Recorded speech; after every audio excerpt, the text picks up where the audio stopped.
Have you ever heard the term sales funnel and you weren't sure what it is? Or maybe you want to grow your business, but you are not sure where to start. In today's video, I'm going to explain the term sales funnel. I'm going to tell you what are the things that your funnel should contain, what are the different stages that you might consider implementing in your sales funnel, and how to actually build a sales funnel that will get you hopefully more leads, more customers, and help you grow your business. So imagine a funnel that is wide at the top and narrow at the bottom, and divide it into different stages. These different stages will reflect the certain steps that your customer or potential customer is taking while interacting with your brand. And all of these steps combined will constitute your sales funnel. Depending on different authors, different experts, and different methodologies, you might hear a lot about different stages that sales funnel can have. Sometimes you will hear that there are 5, sometimes there are 7, sometimes they will hear that there is something in between those stages. I actually think that depending on what you have in your business, whatever this is, a service or a product, and depending on how your customer journey is designed or how your customers are behaving, you will be having as many sales stages as needed, as required. There are for sure certain things that you might look for, aspire to aim for in a certain communication or an asset that you will provide to your potential customers. But at the end of the day, I think that each and every business is different, each and every product is different. And I think that you should keep in mind your customers instead of just following blindly a certain methodology. And before I will move to talking about different stages of sales funnel, keep in mind that nowadays sales and marketing are actually becoming more one thing. They come hand in hand more than ever. They are overlapping, they are converging with each other. So more and more customers are looking to educate themselves by themselves, look to certain experts online, watch some videos, consume a lot of content before actually engaging in a conversations with any sales representatives or sales professionals. And this has changed tremendously also in B2B and also in service-based businesses. So although I'm talking about the sales funnel, you should understand it as more of a broader topic, ranging from the marketing articles, marketing materials that you will produce in order to get someone's attention through interacting with those customers once they will reach out to you and they would require some sort of help or information from you or professionals in your business, and ending with providing customer support to them when they actually bought the product and they are already past the actual sales cycle. But since they are your customers, they are likely to buy more from you, buy later on from you, or renew with you or not, depending on what kind of customer service you will provide. So I think that looking at the sales funnel should be more of a broad thing than looking at only the sales stages. I hope that clears things up a bit, just a little bit. Let's move on to the stages. So the first stage that usually is acknowledged by marketing experts and sales experts is the awareness. So I, as a customer, I'm becoming aware of the fact that there is a solution to my problem, or I would like to change something within my current situation, or I would like to implement something within my business in order to change things around.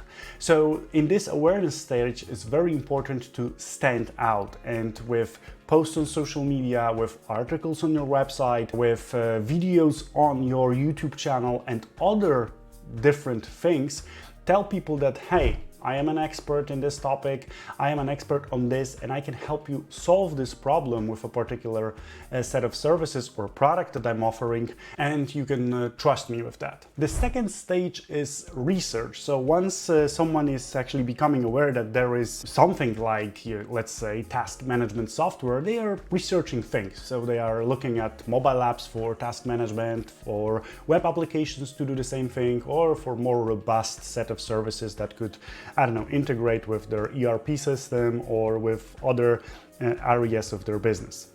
And again, here presenting pieces of content that will answer those questions, that will address those needs, that will tell your customers what to do, how to do it, will work towards your advantage in order to keep them in your corner. And the next phase within the sales funnel will be considerations. So once I'm becoming aware that there are different task management applications out there, I would like to understand what's the actually difference between them. What does it mean that I can have a mobile app, or do I need this mobile app?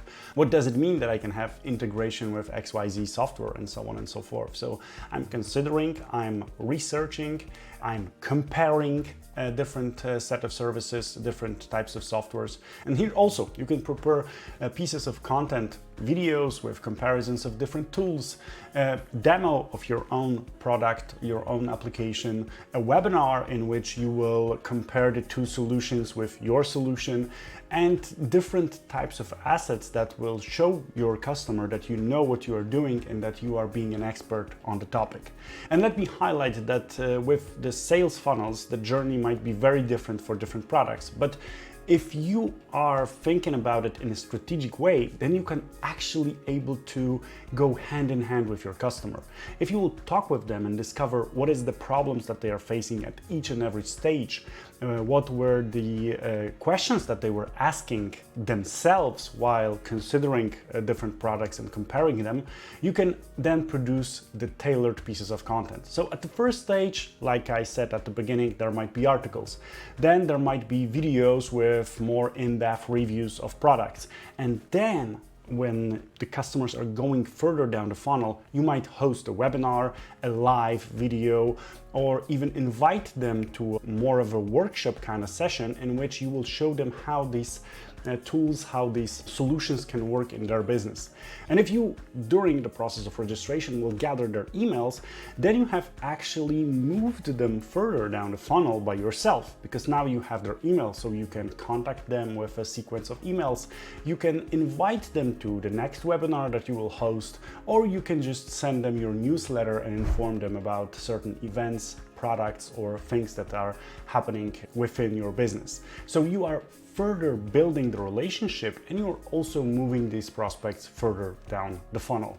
If you would like to get more tips like this, subscribe to B2B Tactics, which is my bi-weekly email broadcast that I send with some free tips about how to get more leads, how to grow your business, and how to sell more. The next stage is actually conversion or decision. So at this point in time, someone knows what their problem is, they have discovered various solutions for those problems, they have compared them, and I think that usually there are one of the two situations. So they already know what they want to buy, and they are reaching out to you because you are one of the providers, and they will be further comparing the prices and vendors and so on. Or they have researched so much that they have a headache and they don't know what to do. So they are actually looking for some human connection to it and advisory.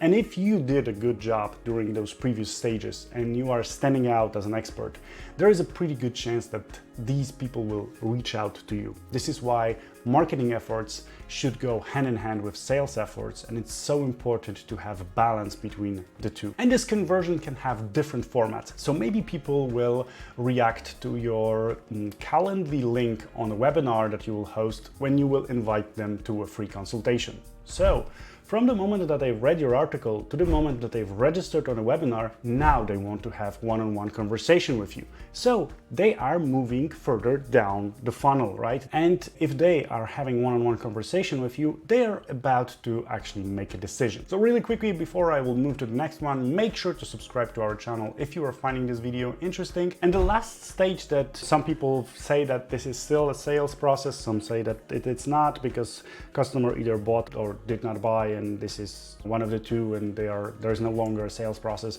I do believe that there is a sales process, that there is a constant sales process, especially in B2B. because you can upsell to those people. If you already have a relationship, if you are doing a good job, if you are providing the quality service, people will want to buy from you more and more in the future. This is why the last stage, so post-purchase evaluation, is also, in my opinion, pretty important. Customer needs to be satisfied with the product that they have bought. They will reevaluate if the promise that you made during the sales process is actually delivered, if the software is actually working in a way that they have expected. They will compare, they will analyze, and they will be very brutal with their assessment. So this is why it's pretty important to have the process in place that will take care of your customer after they will buy a product or service. And that concludes the sales funnel construction. I hope that this was somehow helpful for you. Just a couple of tips at the end.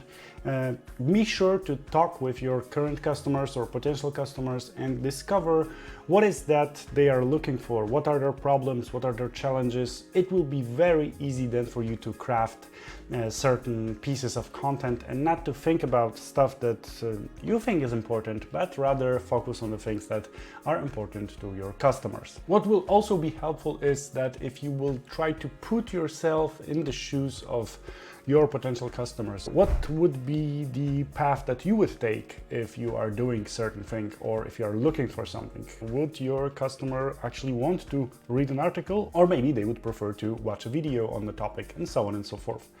Let me know what you think. Let me know what other topics you would like me to cover in the future videos. Don't forget to subscribe and have a great day ahead.